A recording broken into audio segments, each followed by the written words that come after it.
Hello everyone, welcome to dedicated classes and we are dedicated for you. आज हम discuss करने वाले हैं एक्सरसाइज 4.2 क्लास 10th। यहाँ पे मैंने इंट्रोडक्शन अपलोड कर दिया है, आप सब ने देख लिया होगा।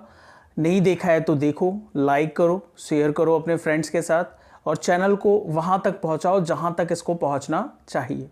ठीक है, अगर मेरे एफर्ट्स पसंद आ रहे हैं then please watch my videos till last and like my videos.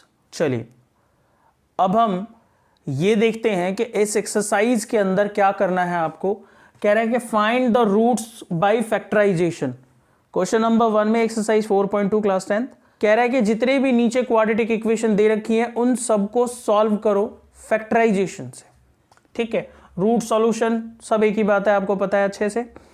अब इसके हमें क्या करने हैं, मिडिल टर्म स्प्लिट, और सिखाया है मैंने आपको।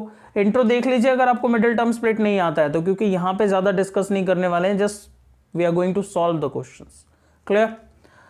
कह रहा है 10 के ऐसे फैक्टर करो सब्ट्रैक्ट करके 3। भाई 10 इंटू 1 10 ही आएगा ना। 10 के ऐसे दो फैक्टर सब्ट्रैक्ट करके 3। भाई 10 के क्या फैक्टर होते हैं, 1 2 और 5। तो दो ऐसे फैक्टर देखना जिसका सब्ट्रैक्ट करके 3 आता है, 5 और 2। बस x square 5x minus 2x minus 10 is equal to 0। मैंने बताया था कि ब्रैकेट का इस्तेमाल अच्छी तरीके से करिए, इंटेलिजेंट तरीके से करिए। माइनस ओपन करिए, अब अपने दिमाग में देखिए दोनों को सब्ट्रैक्ट करके इतना ही आ रहा है ना, बस वही काम करना है। पहले दोनों में से क्या कॉमन आएगा, x माइनस 5। यहाँ 2 कॉमन, x में 2x में 2 का डिवाइड करेंगे x, 2 5 जा 10। ठीक है, x माइनस 5 दोनों से आ गए कॉमन बेटा, और x plus 2 is equal to 0। Clear है? क्या करना है, दोनों को एक एक करके 0 के इक्वल रखते हैं। बेटा जी डायरेक्ट नहीं कराया जा रहा है, ये आपको सारी बातें इंट्रोडक्शन में बताई गई हैं। मैं आपसे यही रिक्वेस्ट कर रहा हूं कि अगर आपने वीडियो नहीं देखी है इंट्रोडक्शन की तो बहुत ज़्यादा बड़ी वीडियो नहीं है, पहले जाके आप इंट्रोडक्शन वाली वीडियो देखिए। इंट्रोडक्शन वीडियोज एक्सरसाइज सॉल्यूशन से ज़्यादा इंपॉर्टेंट होते हैं, क्योंकि वो पूरे चैप्टर का पूरी एक्सरसाइज की एक तरीके से समरी होती है, और उसके बाद एक्सरसाइज आप खुद भी सॉल्व कर लेंगे। सिर्फ प्रॉब्लम्स के लिए देखते हैं आप। ठीक है, first point x equal 5 and x equal minus 2 रख के सेटिस्फाइड करके भी देख लो। 5 का स्क्वायर 25, 5 3 जा 15 माइनस 10, 15 माइनस 10 25, 25 में से 25 सब्ट्रैक्ट हो गया 0, मतलब रूट्स सही है, तो गलती होने का कोई मतलब है ही नहीं। ठीक है बेटा जी। पार्ट नंबर सेकंड कह रहा है 2x square plus x minus 6 is equal to 0। ठीक है, अब आप क्या देख रहे हो, यहाँ 2 यहाँ 6, 2 6 जा 12, 12 के ऐसे फैक्टर करो सब्ट्रैक्ट करके, यहाँ वाला जो कांस्टेंट टर्म का साइड है सब्ट्रैक्ट करके 1 आना चाहिए। क्लियर? तो आपको 12 के फैक्टर्स देखो जरा क्या क्या होते हैं, 1 2 4 6 और 12 खुद। कोई और भूल गया तो लिख लेना। ठीक है, 3। अब ऐसे दो फैक्टर बताओ जिनको सब्ट्रैक्ट करके 1 आता हो। Obviously 4 and 3। 4 3 जा 12 और 4 माइनस 3 कितना आ गया, 1। तो बिल्कुल आसानी से आप इसके फैक्टर्स कर सकते हैं। क्या बताया मैंने, 4x माइनस 3x, और क्योंकि ये पॉजिटिव है तो ब्रैकेट लगाओ ना लगाओ इसमें फर्क नहीं पड़ता। Plus 4x minus 3x minus 6 is equal to 0। Common देखिए पहले दोनों में से, ऐसा स्मॉलर नंबर दोनों में से जिसका डिवाइड दोनों में चला जाए, ऐसा ग्रेटर नंबर 2 और 4, 2x कॉमन है। ठीक है, यहाँ क्या बचेगा, x 2 2 जा 4 माइनस यहाँ से क्या कॉमन है देखो 3, क्या बचेगा यहाँ पे, x माइनस माइनस प्लस 3 2 जा 6, x प्लस 2 आपने बाहर निकाल लिया, ये बचा 2x माइनस 3 इक्वेटिंग टू 0। जैसे ही 0 के इक्वल करोगे ये प्लस 2 है, दूसरी तरफ जाके माइनस 2 बन जाएगा, और ये माइनस 3 है तो दूसरी तरफ जाके 3, और ये मल्टीप्लिकेशन का दूसरी तरफ जाके 3/2। ठीक है, सेकंड पार्ट समझ आ गया आपको। चलते हैं पार्ट नंबर 3 की तरफ, पहले इसको नोट कर लो। आइए बेटा, √2 मल्टीप्लाई 5 √2। देखिए √2 मल्टीप्लाई 5√2, यहाँ कुछ नहीं है तो 1, 5 1 जा 5, √2 इंटू 2, √2 इंटू √2 2, 5 2 जा 10। अब 10 के आपके ऐसे दो फैक्टर्स करने हैं, ऐड करके 7 आए, 5 2 जा 10, 5 + 2। ठीक है, इनको ढूंढने में मेरा नहीं ख्याल कि आपको कोई प्रॉब्लम हो रही होगी, क्योंकि पॉजिटिव है, दैट्स वाई ब्रैकेट का इस्तेमाल करना इतना नेसेसरी यहाँ पे है नहीं। ठीक है, सारा काम इसमें है, ये जो आप कर रहे हैं। अब स्क्वायर रूट वाले क्वेश्चन हमेशा इंपॉर्टेंट है फैक्टराइजेशन के लिए, आपके एग्जाम के लिए। यहाँ से कुछ कॉमन देखने की कोशिश करिए। भैया 2 और 5 है, कोई फैक्टर कॉमन तो नहीं हो सकता? नहीं हो सकता जी। ठीक है, x कॉमन ले लीजिए, क्या बचेगा? √2x और यहाँ बचेगा 5। ठीक है, अब यहाँ आ जाइए, पहला फैक्टर सेम बनना चाहिए था। यहाँ √2 है, यहाँ 2 है। मैंने इंट्रो में आपको बताया था कि 2 can be written as √2 into √2 and 5√2 को आप क्या लिखोगे? 5 इंटू √2। तो दोनों में से क्या कॉमन आ रहा है? √2 कॉमन आ रहा है ना, तो वो लीजिए कॉमन। अब यहाँ देखिए, √2 कॉमन ले लिया तो 2 का कौन सा फैक्टर बचा है यहाँ पे? √2x। ये आप ऐसे भी समझ सकते हैं कि 2 can be written as √2 into √2, और जब √2 आप बाहर ले लेंगे तो कौन सा फैक्टर बचेगा? √2 ही तो बचेगा ना। आइए यहाँ पे plus 5 is equal to 0। √2x + 5, √2x + 5, हाँ जी बिल्कुल सेम है। सेम है तो आपका आंसर करेक्ट है। ये बिल्कुल सेम आने चाहिए ब्रैकेट वाले, साइन वाइज, नंबर वाइज, हर तरीके से एक जैसे। बस एक एक करके 0 को इक्वल ले जाओ। √2x प्लस है, उधर लेके जाएंगे -5, एक लाइन बढ़ा लेना, मेरी तरह मत करना। इसमें चाहो तो रेशनलाइज करके नीचे से √2 खत्म कर दो, यहाँ आ जाओ। x + √2 इज इक्वल टू 0, दूसरी तरफ लेके जाएंगे, कितना आएगा बेटा? -2। ठीक है, पार्ट नंबर 3। फोर्थ की तरफ, फोर्थ वो पार्ट है जैसे मैंने आपको इंट्रो में कराया था, 2x² - x + 1/8 is equal to 0। LCM ले लीजिए, एलसीएम लेंगे, सबके नीचे 8 बनाना होगा, इसमें 8 से मल्टीप्लाई, 1 को 8 बनाने के लिए 8 से मल्टीप्लाई, और ये ऑलरेडी 8 है तो बनाने की ज़रूरत नहीं है। ठीक है, डिवीज़न का उधर पहुंच गया मल्टीप्लाई में, 16x² - 8x + 1, और ये हो गया 0 × 8 0। ठीक है, अब देखो 16 के ऐसे दो फैक्टर करो, ऐड करके 8 आना चाहिए। 4 4 जा 16 और 4 + 4 8 कर दो बेटा, डायरेक्ट कर दिया मैंने, समझ गए होंगे आप। ब्रैकेट लगा के माइनस ओपन कर दिया है। चलिए 4 और 16 में से 4 कॉमन आ जाएगा, x पे पावर 2 है, x पे पावर 1 है, तो छोटी पावर कॉमन आती है। 4 4 जा 16। जिस बच्चे को कॉमन नहीं आता ना, एक बार ना वो साइड में लिख के, जैसे जूनियर क्लासेस में HCF निकालते थे ना, वो देख लेना, जो एक जैसा मिले, यानी कि जो HCF हो वो बाहर आ जाता है, और जो बचे हुए फैक्टर्स होते हैं वो अंदर आ जाता है। 2-3 दिन ऐसे कर लीजिएगा, फिर दोबारा दिक्कत नहीं होगी। समझ रहे हो क्या कह रहा हूँ? मैं जानता हूँ कि बहुत सारे ऐसे बच्चे होते हैं, बट आपको वो वीकनेस अगर आप लेके चलोगे तो कभी ख़त्म नहीं होगी, और उस वीकनेस पे अगर आप 2 दिन काम कर लो तो तीसरे दिन से वो वीकनेस ख़त्म हो जाएगी। अगर कॉमन नहीं आ रहा है तो बेसिस पे जाओ, भाई ज़रूरत क्या है, दौड़ने की ज़रूरत क्या है, पहले अच्छे से कदम रखने तो सीखो बेटा। तो ज़रूरी नहीं है कि 10th क्लास में है तो हम कोई 6th क्लास की चीज़ सीख नहीं सकते हैं, बिल्कुल सीख सकते हैं। आपको क्वेश्चन सही करने हैं, कोई फ़र्क नहीं पड़ता कि आपको क्लास 6 से सीखना पड़ रहा है, 7 से सीखना पड़ रहा है, 5th से सीखना पड़ रहा है, कोई फ़र्क नहीं पड़ता, आपको सीखना है, ये इंपॉर्टेंट है। ठीक है, तो अगर कॉमन लेने में दिक्कत हो तो बिल्कुल बेसिक्स पे चले जाइए, वहाँ से देखिए जो HCF आता है वही कॉमन होता है, फिर HCF को डायरेक्ट ढूंढना कोशिश करिए।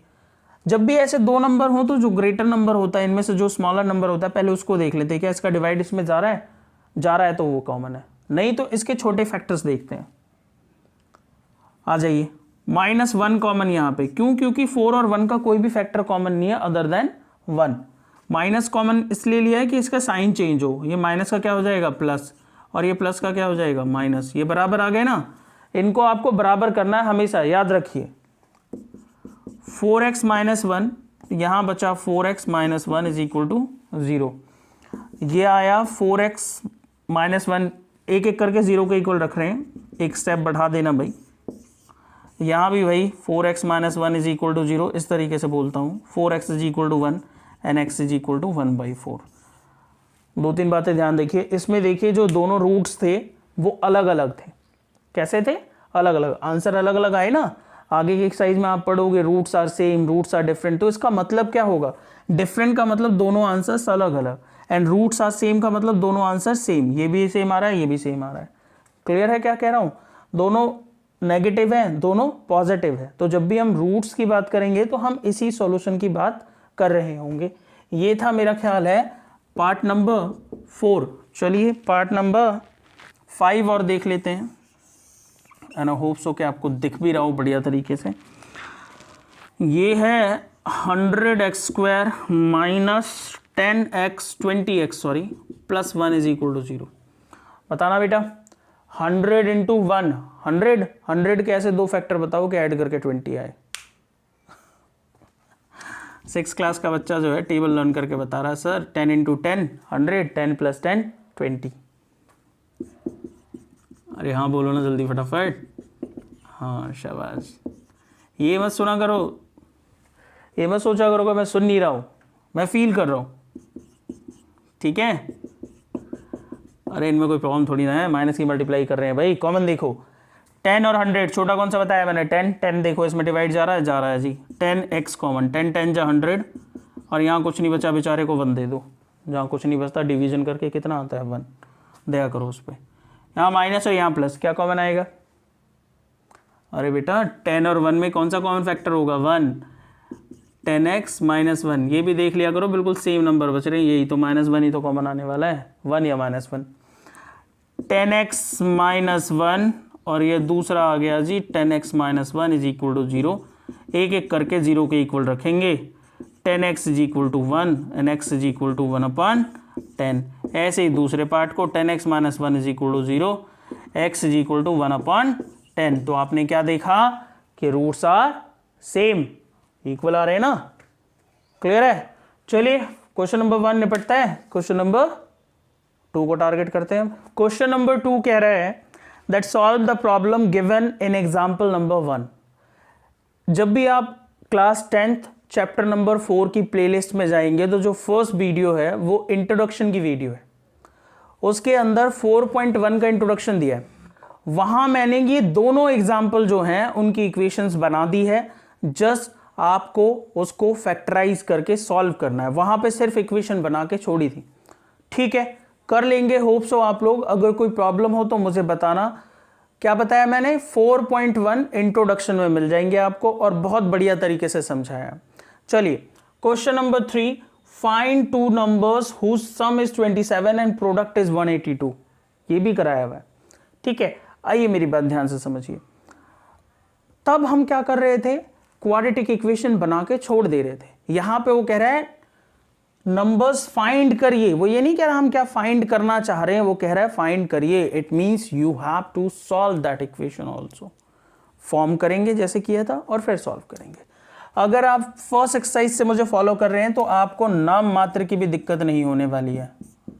समझ रहे हो ना? सम गिवन है, कहता find two numbers whose sum is 27 and product is 122। बेटा जी सम गिवन है ना। अच्छा लेट्स से कि एक नंबर x है, दूसरा नंबर y है, इनका सम कितना है? 27। तो y की वैल्यू क्या आएगी? 27 माइनस एक्स। 1 वेरिएबल है, 2 वेरिएबल तो ले नहीं सकते, तो 1 वेरिएबल के फॉर्म में रखना पड़ेगा। जिन्होंने इंट्रो देखा है वो आसानी से कर रहे होंगे। तो let first number is equal to x, then second number will be equal to 27 minus x. कोई मुश्किल काम नहीं है। दो नंबर्स थे जिनको ऐड करके 27 आ रहा था, उनमें से एक x है तो दूसरा क्या होगा? 27 में से x माइनस कर लो। ठीक है, और उनका प्रोडक्ट क्या दे रखा है? 182। तो according to the question first number multiply second number is equal to 182। हो गया काम? बस मल्टीप्लाई करो। 27x minus x² is equal to 182 और मैंने आपसे कहा था कि एक्स स्क्वायर के कोफिशिएंट को पॉजिटिव बनाने की कोशिश करो, तो इन सब को उठा के उधर ले जाओ, इधर 0 कर दो, माइनस एक्स स्क्वायर उधर जाके एक्स स्क्वायर, प्लस 27x उधर जाके माइनस 27x एंड प्लस 182, इसकी जगह चेंज नहीं हुई ना, इक्वेशन क्या बन गई आपके पास, और x square minus 27x plus 182 is equal to 0। अब कहेंगे सर इसके फैक्टर कैसे करें, अभी तक तो आपने फैक्टर ऐसे ही लिख दिया था, क्यों मैंने आपको ये नहीं बताया कि एलसीएम करके ही फैक्टर करते हैं।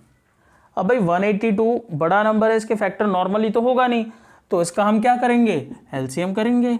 देखिए प्राइम फैक्टर्स निकाल रहे हैं इसके, 2 9 जा 18, ठीक है, जो 2, अब 7 से कट करो, 7 1 जा 7, ठीक है, और ये आ गया, क्लियर है।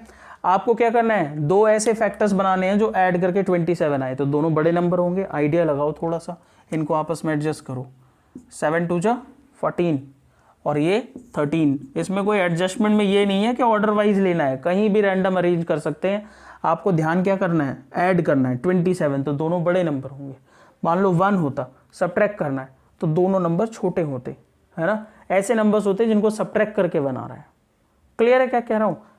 चलिए 14 और 13 मल्टीप्लाई करके यही आएगा क्योंकि इसी ये फैक्टर है, और ऐड करके कितना आएगा 27, बन गया factor. X square minus 14x plus 13x, मैं ये एडवाइस करता हूँ कि बड़े वाले नंबर को पहले लिखें, छोटे वाले को बाद में। X square minus 14x minus 13x minus 182 is equal to 0, और इसमें से कॉमन देखो क्या कॉमन है, x माइनस 14 माइनस यहाँ आ जाओ भाई 13।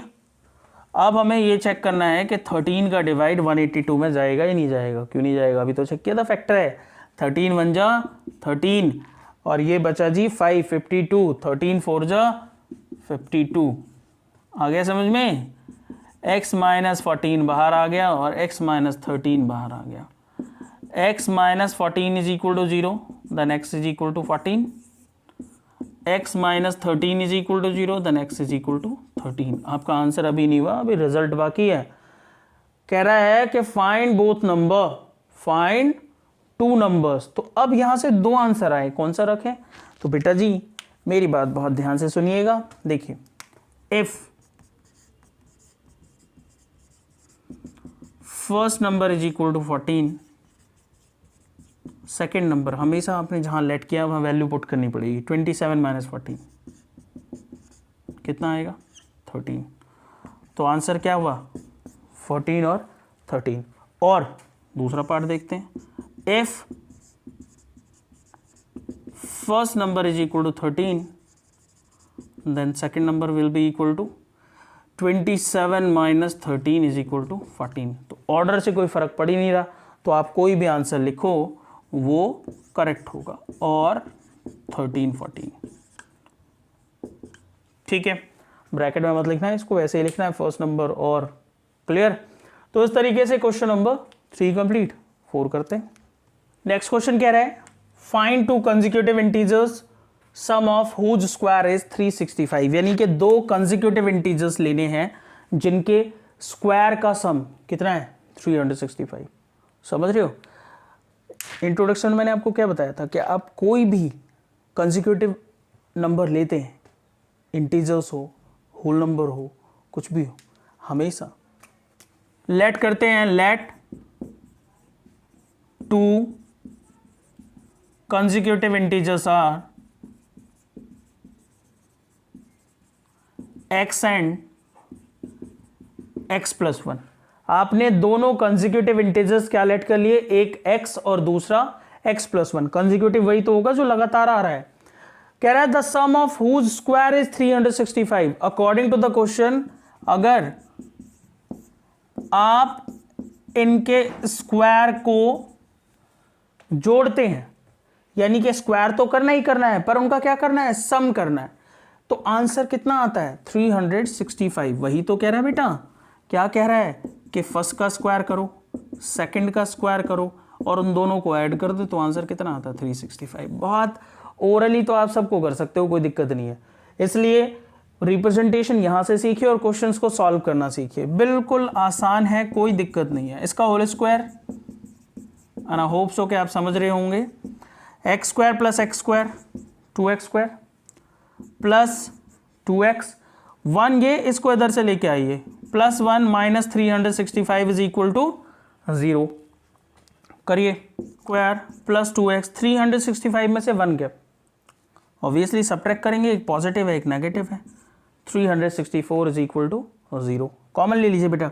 देखिए फैक्टर करने हमें इसके, बट सब में से कुछ कॉमन आ रहा है तो क्वेश्चन को छोटा कर लेना, क्वेश्चन को क्या जा रहा है, 2 कॉमन ले लो, एक्स स्क्वायर प्लस एक्स, 2 1 जा 2, 2 8 जा 16, 2 2 जा 4, ठीक है। और इससे लास्ट क्वेश्चन में ही आपने 182 के फैक्टर्स किए थे, बिल्कुल वही 14 and 13।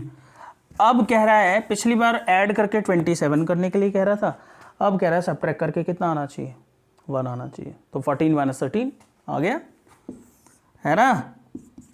X square 14x minus 13x minus 182 is equal to 0। चलिए ब्रैकेट रिमूव कर लें, यहाँ पे कोई फर्क पड़ने वाला नहीं है क्योंकि पॉजिटिव है सारा, x कॉमन आ गया बेटा, x प्लस 14, इन दोनों में से 13 कॉमन ले लीजिए, यहाँ बचा x और यहाँ पे ऑब्वियसली 13 1 जो 13 और 13 4 जो 152, सॉरी 52, तो आसानी से x प्लस 14, जो बच्चे के समझ नहीं आया डिवीजन कर लेना, इसमें 13 का 14 ही आएगा, x plus 14 x minus 13 is equal to 0। चलिए x plus 14 is equal to 0, plus 14 है दूसरी तरफ जाके क्या हो जाएगा ये माइनस 14, यहाँ से आइए x minus 13 is equal to 0, then x is equal to 13, पर क्या आंसर आ गया, नहीं, आपको तो इंटीजर्स चाहिए थे, तो if x is equal to minus 14 then x plus 1 क्या होगा, minus 14 plus 1, it means minus 13, तो यहाँ पे आपका आंसर का ग्रुप आया माइनस 14 माइनस 13, ठीक है। First integer is equal to minus 14 and second integer is equal to minus 13, ढंग से लिखना, यहाँ पे आया, then x plus 1 will be equal to 13 plus 1 is equal to 14, clear है।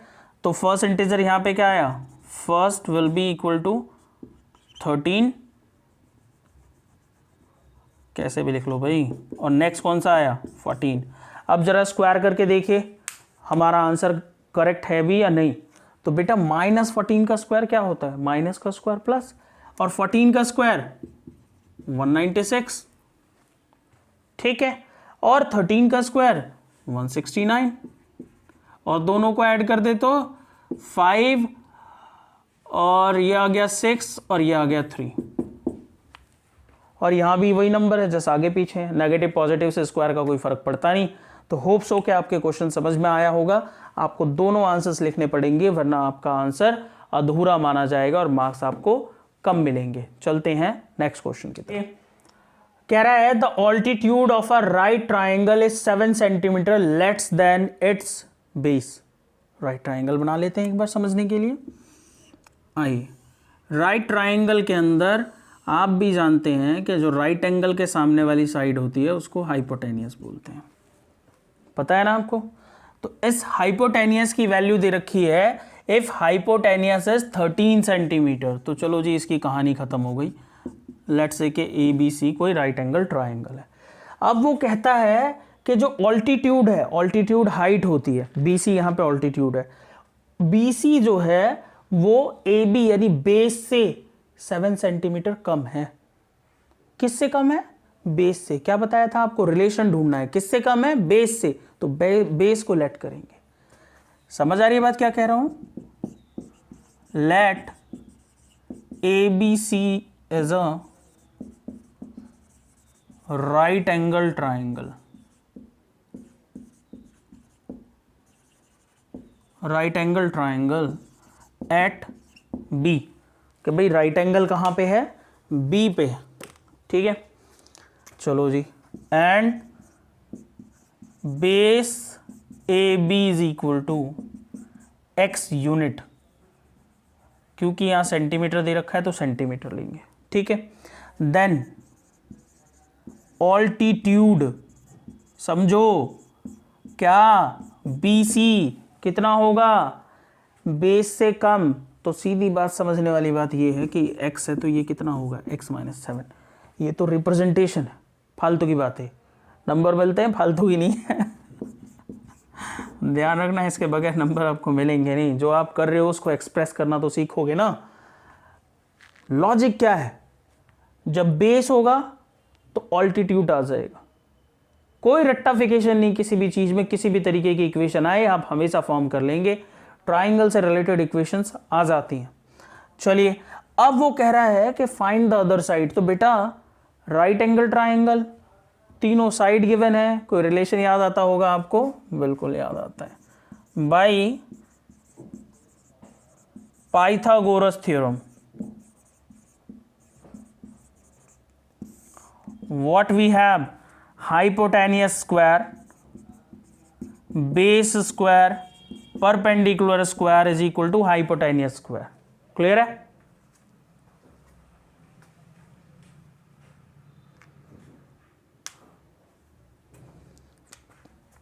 वैल्यू पुट करते हैं, ए बी के प्लेस पे x, बी सी के प्लेस पे x-7 स्क्वायर एंड ए सी के प्लेस पे 13 स्क्वायर। ध्यान रखना हाइपोटेनियस एक साइड रहता है और बाकी के दोनों साइड, एक साइड वो भी पॉजिटिव में स्क्वायर।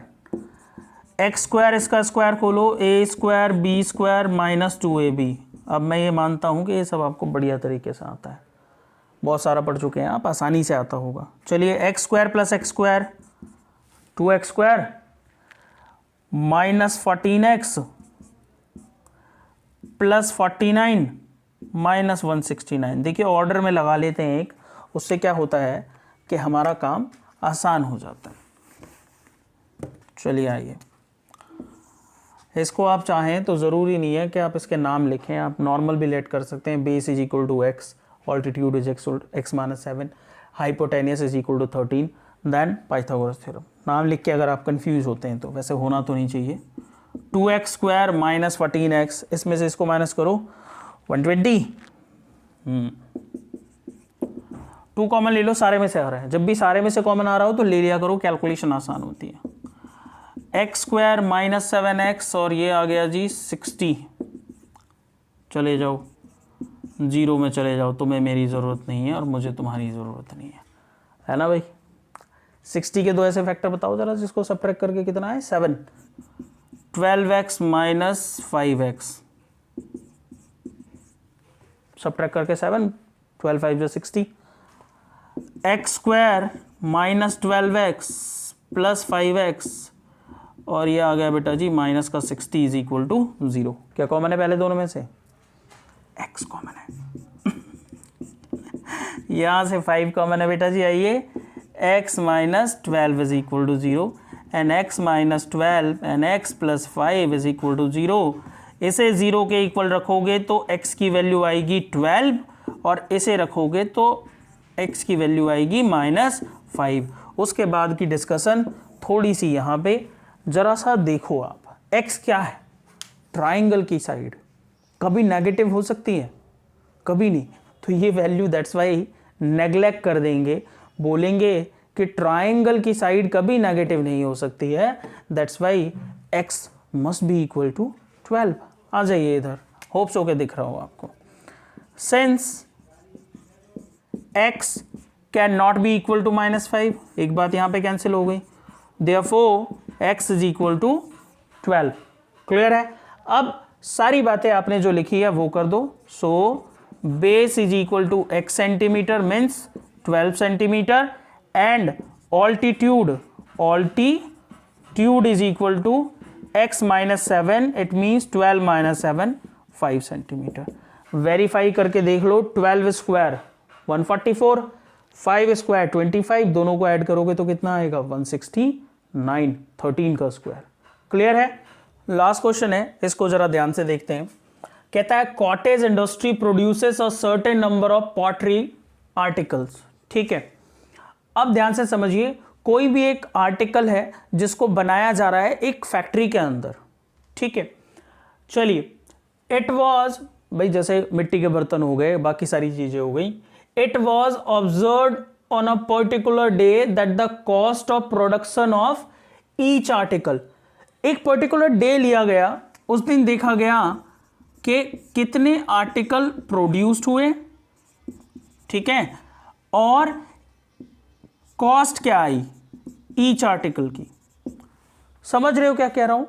अब जरा ध्यान से समझो कि एक पर्टिकुलर डे पे ये देखा गया कि cost of each article was 3 more than, यानी कि 3 ज्यादा है, ठीक है, ट्वाइस यानी 2 times the number of product produced, number of article produce on that day. Article छूट गया वहां पे, ध्यान रखना, number of articles produced on that day. It means कि अगर किसी पर्टिकुलर डे पे एक्स आर्टिकल बने हो तो उसका जो कॉस्ट है वो इस एक्स के ट्वाइस से कितना ज्यादा है, 3 मोर है। बस यही बात ध्यान रखनी है आपको। एक पर्टिकुलर डे पे जितने आर्टिकल बने हो उसको बनाने में जो कॉस्ट लगा वो उसके ट्वाइस का 3 ज्यादा है, ठीक है। समझ आ रही है बात क्या कह रहा हूं? बस इसी चीज को अपने दिमाग में रखो। और इस क्वेश्चन में कुछ नहीं है, that let number of articles produced on a particular day is equal to x, then according to question cost of each article, हर दिन कॉस्ट अलग अलग है तो हमें दैट डे का मेंशन करना है, on that day is equal to rupees क्या, ट्वाइस करके उससे 3 ज्यादा। क्लियर है? अब मेरी बात ध्यान से समझिए, वो कह रहा है कि if the total cost of production, भाई मान लो 5 चीजें बनाई थी और 10 रुपए लग रहे थे, तो टोटल कॉस्ट कैसे निकलेगा, मल्टीप्लाई करके। किसकी? टोटल जितनी चीजें बनी और प्लस मल्टीप्लाई जितना उसका रेट था। तो according to the question total rate कितना है, टोटल कॉस्ट कितनी है, 90। Total cost is equal to ₹90। और टोटल कॉस्ट कैसे निकालेंगे, जितनी चीजें बनी थी उसमें जिससे बनी उससे मल्टीप्लाई कर देंगे। आसान है ना? आ जाओ अंदर मल्टीप्लाई करो, 2x², 3x, 90 को इधर ले आओ। बस इसमें काम कुछ नहीं था, जस्ट आपको ये समझना था कि क्वेश्चन लेंथी लिखा हुआ है उससे कोई फर्क नहीं पड़ रहा है, लिख क्या रहा है, जो आपकी काम की चीजें हैं उनको सर्कल या अंडरलाइन करते रहा करो। क्वेश्चन हमेशा इजी होगा दोबारा पढ़ने में, और क्वेश्चन को कम से कम 2 से 3 टाइम्स पढ़ा करो वर्ड प्रॉब्लम को। चलिए 92 जब 180, 180 के ऐसे फैक्टर करिए, सब्ट्रैक्ट करके 3 आए। 180 के ऐसे फैक्टर जिसको सब्ट्रैक्ट करके 3 आए, जरा देखिए जरा ध्यान से। चलिए कर लेते हैं 180, 90, 45, 15 और 5 सब्ट्रैक्ट करके कितना आना है जी, 3 आना है। चलिए ठीक है, तो 2 2 जा 4, 4 3 जा 12 और 5 3 जा 15, 15 और 12। आप देख रहे हो कैसे किया, अरेंज करके आपस में दिमाग लगा के, है ना। आइए 2x² और बताया मैंने 15 minus 12, 15x minus 12x minus 90 is equal to 0। ठीक है बेटा, चलिए क्या कॉमन है भाई, 2 तो कॉमन आ नहीं सकता यहां से, तो सिर्फ x कॉमन है। ठीक है, आइए 2x प्लस 15, यहां पे देखते हैं क्या निकल के आता है। 6 कॉमन होगा यहां पे, 6 2 जा 12 और यहां माइनस का प्लस हो जाएगा। डिवीजन करके देखिए, 6 1 जा 6, 3 बचा, 6 5 जा 30। क्लियर? आइए 2x plus 15 x minus 6 is equal to 0। इसे 0 के इक्वल रखोगे आंसर आएगा माइनस का 15/2। इसे 0 के इक्वल रखोगे आंसर आएगा 6। बेटा x क्या है, article produce on that day. कभी आर्टिकल नेगेटिव हो सकता है, तो इसको नेग्लेक्ट करेंगे, थ्योरी लिखेंगे that number of articles can never be negative, so number of, conclusion लिखेंगे, article produced on that day, that particular day is equal to 6। और कॉस्ट कितनी थी एक की? कॉस्ट ऑफ वन आर्टिकल क्या थी cost? 2x + 3, what? 2 6 + 3, 12 + 3 is equal to 15। तो कितने आर्टिकल्स बने थे उस दिन? 6 आर्टिकल्स, और क्या रेट था? ₹15। तो लास्ट में आपको यही मेंशन करना, दोनों की मल्टीप्लाई करके देखो 90 आता है, आता है।